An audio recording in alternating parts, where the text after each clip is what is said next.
all things medieval, thinking that was a more pious time in history, and they had pretty much had the Age of Enlightenment up to here, and they were kind of tired of that, and they said, gosh, couldn't we just have some good old-fashioned Catholic ritual again, and that sort of thing. So people started building mansions that were Gothic, and people were saying, what, are you crazy? Why would you do that? And pretty soon it took hold, and before you knew it, it was the reigning style of church building. Parliament passed an act where they were going to build 400 new churches in England, and guess what they all looked like? They were all going to be Gothic. Pretty soon, just like any fad in clothing, the style progressed and moved across to the United States, and we have the first Gothic church in the United States is St. James the Less in Philadelphia, just about a mile from my studio, and that's the first Gothic church in the United States.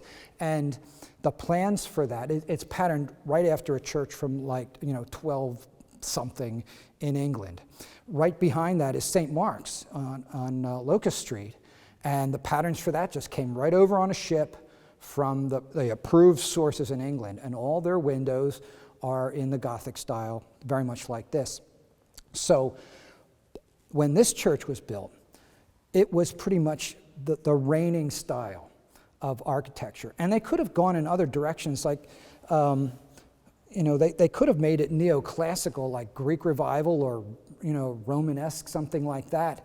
But it was considered that those styles, Greek and Roman, had pagan origins. So they really weren't fitted, and in Victorian times, they had big, arguments about this stuff. If you opened a newspaper or a monthly periodical, you could see an argument going on about what a church should look like. So the Greek columns were all right for the bank, but the church next door ought to be Gothic.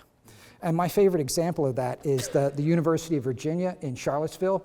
Okay, so on Jefferson's tombstone, he's got, his accolades. The thing he's wanted to be remembered for was the University of Virginia. It's all Greek and Roman columns, and the rotunda sits right there. But after his death, people started saying to themselves, this is really a godless campus. There's no chapel here, all this Greek and Roman stuff. So they put right next to the rotunda, they plunked down a Gothic chapel right in the heart of the campus, right next to the rotunda that looks like the Pantheon. And it was just, them, the Victorians, sticking their thumb in Jefferson's eye and say, we fixed your godless campus for you.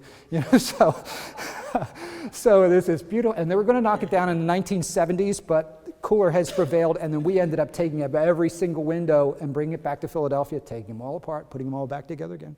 Now they have a smattering of windows in there. They've got a Tiffany or two. They've got windows from New York, a couple from England. One, my favorite, is sowing and reaping. What could be a more American parable than sowing and reaping? Like you put in, you get out what you put in, So anyway, when it came time to do this building, this was the reigning style.